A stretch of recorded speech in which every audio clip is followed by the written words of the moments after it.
Oh, good morning. I want to welcome you to this orientation of the Hour for Our Community Bennington Time Exchange. This is a real simple concept. It is a membership organization that invites people to exchange services without exchanging money. People have complete control over their services, and it's a very simple. An hour of service to any member in the organization entitles you to ask for an hour of service from any member of the organization. Currently, there are over 100 members of the organization, and it is growing. And this presentation is to explain to you what it's about, with the hope that after viewing it, you would be interested in joining. Let me give you a little bit of a sense of the values that we have first. One is we want to build community, and by building community, we want to value the contributions that every individual makes to a community. And we feel that everybody has something to contribute, and that anything that is for the good of others is equally valued. So instead of valuing the service that you give, we value the time that it takes you to give that service. So everybody starts every day with 24 hours. So everybody's hour is worth the same. So an hour of service from you to any member is treated the same as an hour of service from any other member. Individual members decide what services they're willing to offer. So what I'd like to do is first give you a little bit of sense of the variety of the services and what you can do with these hours that you accrue. We call these time credits. So let me show you a few examples of services that have happened and put them in a context of the flexibility of these time credits.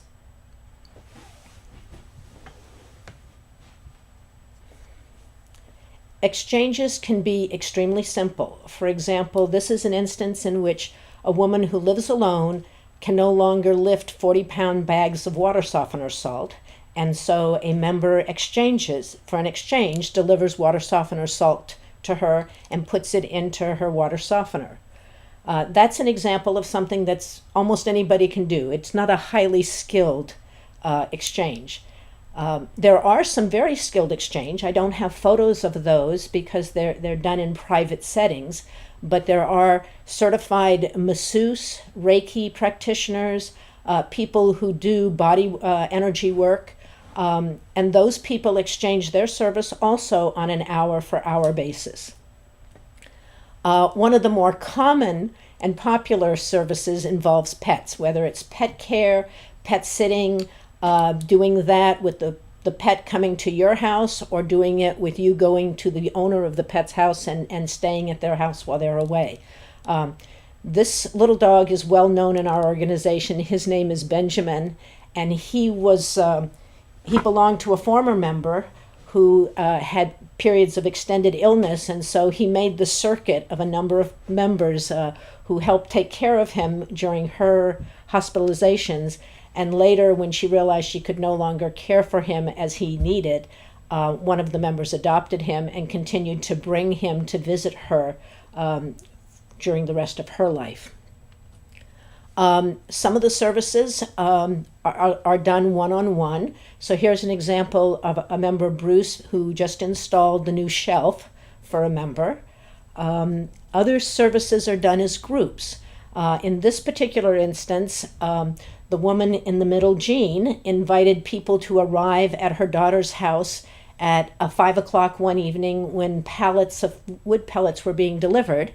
And a crew arrived, and within a half hour, we had transferred the pellets from the driveway down into the basement. And this is an example also of the flexibility of the time credits.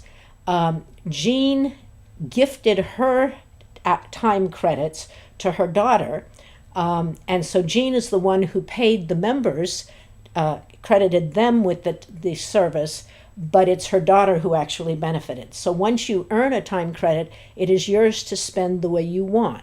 You can either spend it on yourself, or you can spend it on another member, or you can spend it on somebody who's not a member, or even gift it to an organization and ask people to help an organization with a particular project that they have. Here we are. These are the last pallets being delivered that day, and people are still smiling. the real benefit of this kind of a group work is that the whole time you're working, you're meeting the people who you're working with. And the purpose of this whole organization is ultimately to build community and to make the community that we have locally more resilient. Exchanges can also be somewhat flexible. In this particular instance, the member Nathan in the blue is a member of the exchange, and he agreed to put the shingling on the shed for another member. He generally works with John, who is not a member, and so Nathan earned time credits for the time he spent doing this, and John was paid his normal, his normal wage for doing it. So there was a cash component and a time exchange component built into this exchange. In addition to one-on-one exchanges of services, there's also exchanges of information. So some people will provide one-on-one training or on a skill that they have. So for example, this time of the year, people are doing a lot with plants. Dividing plants is a skill that is offered through the exchange. We have a member who's an avid biker, and so he offers exchanges one-on-one or as an individual course on bicycle maintenance, basic bicycle maintenance, and more advanced things like selecting the right bike, etc. And he came fully prepared with his tools and demonstrated what kinds of things we would need. So that gives you a good sense of the types of exchanges. Exchanges are limited only by the creativity and the willingness of the members to offer a service. This last picture, the organization is a membership organization. It is driven by the membership. This was our first annual meeting.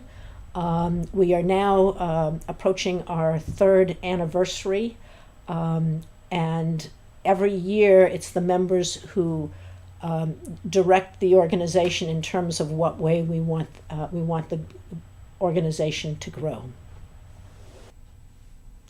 Okay, the organization itself simply facilitates the exchanges between members. So we run software that is part of an umbrella organization called Our World, and I'll show you their website later. But they manage the site, and what it creates a database of services that people are willing to offer. So currently, I say that we don't have from A to Z, we have from A to W. We offer various services from various categories of art, like art classes, lessons in painting, appraisal of art, those kinds of things, all the way to writing and research. So we go from A to W, and once our members offer things in the X, Y, and Z category, we'll have services from A to Z. The way the time credits work is every person has an account once you become a member, and the software keeps track of your debits and your credits. So the time credits that you've earned and the time credits that you've spent, and it keeps a running statement of all the transactions you've done with other members. So over time you can look back and see what members you exchanged with and what it was you did. You can know the date you did it, etc. So that's all the organization really does, is facilitate the exchanges. We do not, for example, vet our members. If somebody says they're a plumber, we don't check if they're licensed or insured. We ask you, when you're making the connection with them, to ask the same kind of questions you would ask if you were hiring them for the service. We also don't promote services in terms of children because we don't vet our members. But once you build a rapport of trust with a member, that doesn't mean you can't ask them to do like tutor your son or daughter. But we don't offer that as a service because we don't vet our members. The whole premise is this is built on trust and reciprocity. And so it's really important that people are very clear in terms of their expectations in a transaction. So one of the important things is what we call the commitment conversation. When you first contact a person, so as a member, you would have access to the database of all the services that members are offering and what services, how to contact them.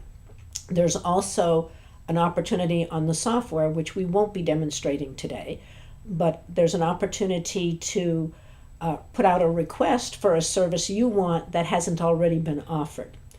So on the software, you'll have, you try to be as descriptive as possible of what it is you're offering. So if you're offering to take somebody to an airport, you might want to say you're willing to take them to an airport within 50 miles.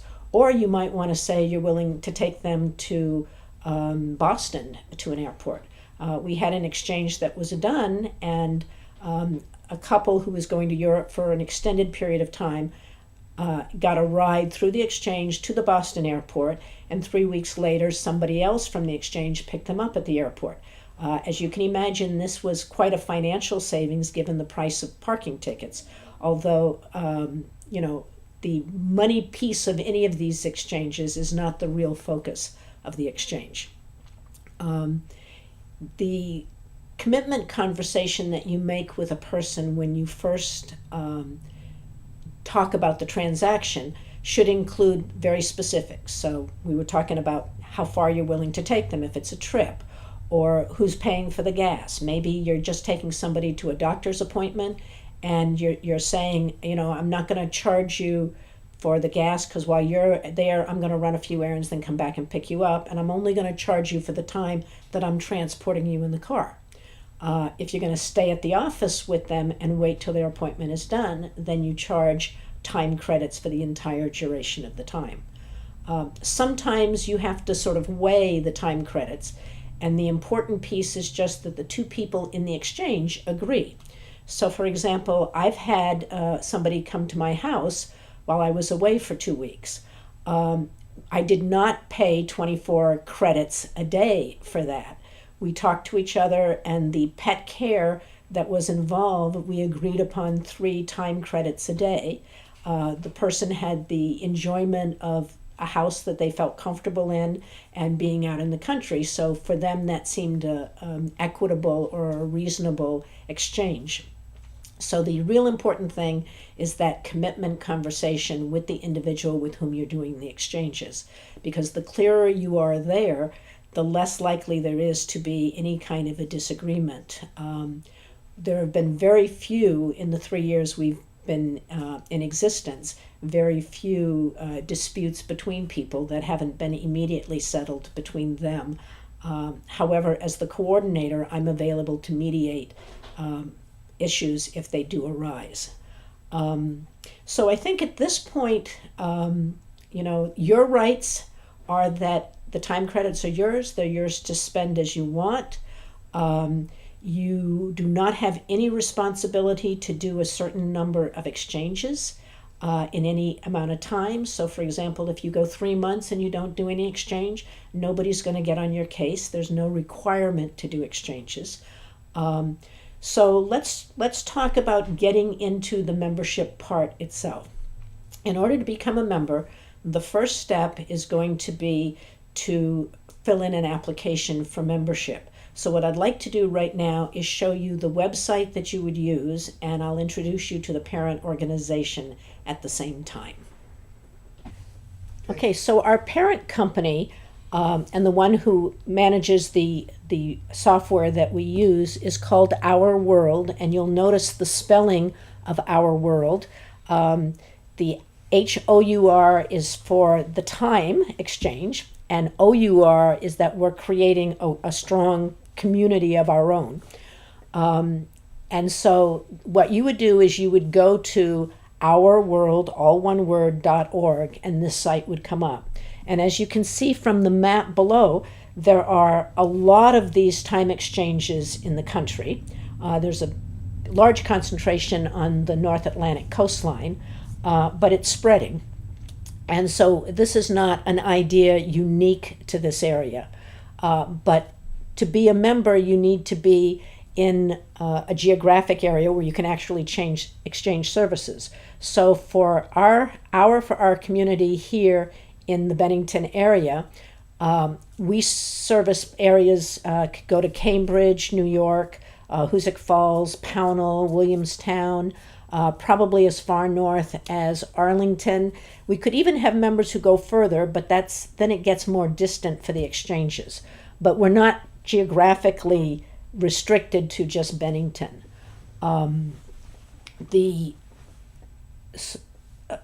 To become a member, and this is what you would do the first time, and once you do this process, then you are in the system, and then we contact you individually. Okay, but if you go here to join, you would go to the join button, click on the join button, and then it's going to say select your exchange, and we're down at the bottom in Vermont, and I'm just going to scan this so you can see the variety. They're in Spain. There's a whole bunch of them in various states, and then there's a whole lot of them in the UK. And then there are 2 in Vermont that use this particular parent organization. There are other time exchanges in Vermont. There's one in Brattleboro, there's one in Montpelier. They use different software, so they're not on this list. But here we are, Vermont, Bennington, Hour for Our Community. And notice we've used the same sort of logo that they've done. We've used the word hour, meaning time, and that Our Community. And so our abbreviation is H4 for the word for, and O for Our Community. Okay, click on that. And this is going to bring you this green area, lets you know that you're on our website and not on the, as well as on the parent organization. And so what you're going to be asked to do is fill in an application, and I would suggest you read the terms of service and our privacy agreement here. The terms of service are lengthy. I've told you mostly what it is. We don't vet our members. We don't guarantee the services. All we do is provide a way for you to connect from member to member. And we do not share your personal information outside of our membership. So when you can keep your address private until you actually talk to a member and arrange an exchange. You don't have access to the database until you become a member. Okay, so what you would do is you would fill in this application. Basically, it's your contact information, date of birth, so that you have to be 18 to be a member, and then 2 references, and then be sure to hit the send application button. And at that point, we would receive a notice that you want to become a member, and we would give you an email response that lets you know what your next step is. And what the other thing you can do so that you can understand how the organization works in terms of communicating back and forth with members, I'm going to go back to the parent site here for a moment. And if you notice over here, it says software.